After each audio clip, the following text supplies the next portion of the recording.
सोचिए, अगर ये कहा जाए कि इंद्रजाल सिर्फ जादू टोने की कोई पुरानी किताब नहीं, बल्कि मन को कंट्रोल करने की एक प्राचीन तकनीक है, कि ये हमेशा से राजाओं और सत्ता का एक गुप्त हथियार रहा जिसे आम लोगों की नजरों से छिपा कर रखा गया।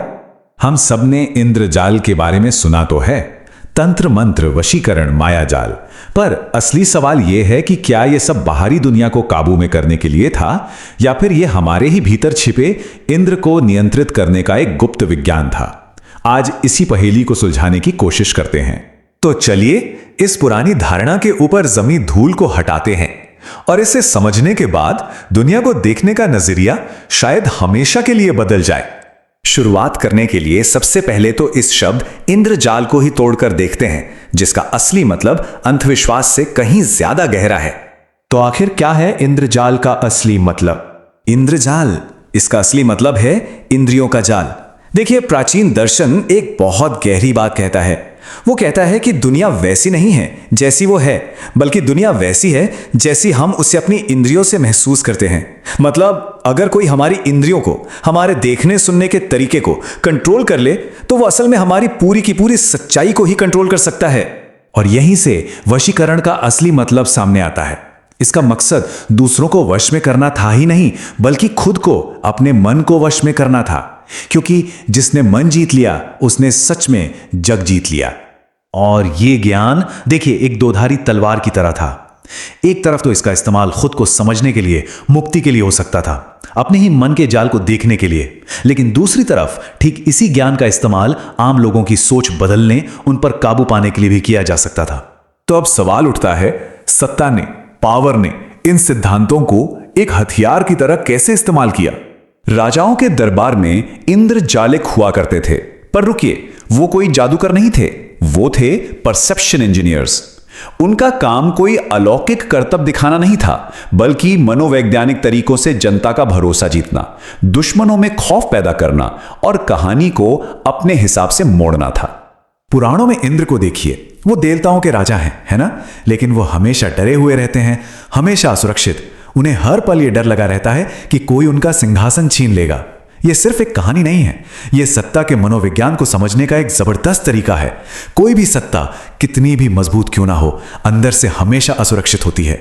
और इस असुरक्षा से निपटने के लिए एक 3 स्टेप का फॉर्मूला इस्तेमाल होता था।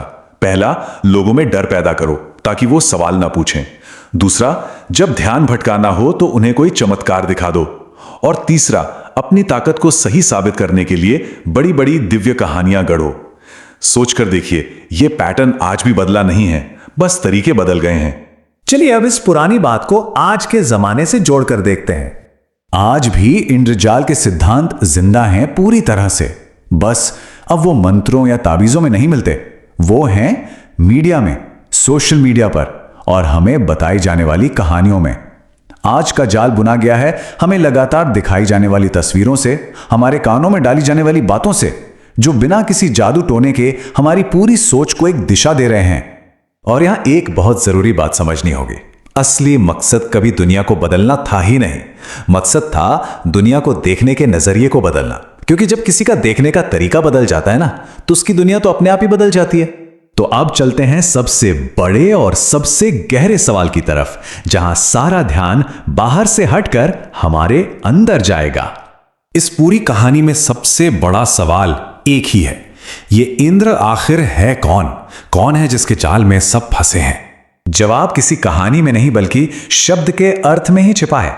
संस्कृत में इंद्र का मतलब है इंद्रियों का स्वामी, वो शक्ति जो हमारे देखने, सुनने, महसूस करने, इन सब पर राज करती है। तो इंद्रियों का स्वामी कौन है? वो हैं हम खुद। इंद्र कोई बाहर बैठा देवता नहीं है, वो हमारी अपनी चेतना, हमारा अपना मन है, जो अपनी ही इंद्रियों के इशारों पर नाचता है। असली राजा तो हमारे भीतर ही बैठा है। इसका मतलब यह हुआ कि असली इंद्रजाल कोई बाहर नहीं फैला है, वो तो हमारे मन के अंदर है।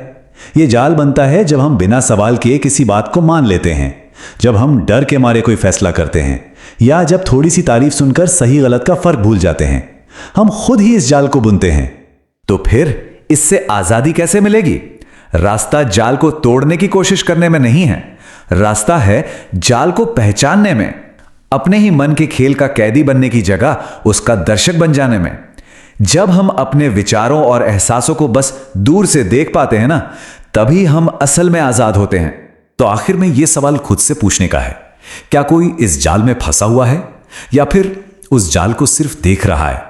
क्योंकि जागना, यही तो आजादी की तरफ पहला कदम है।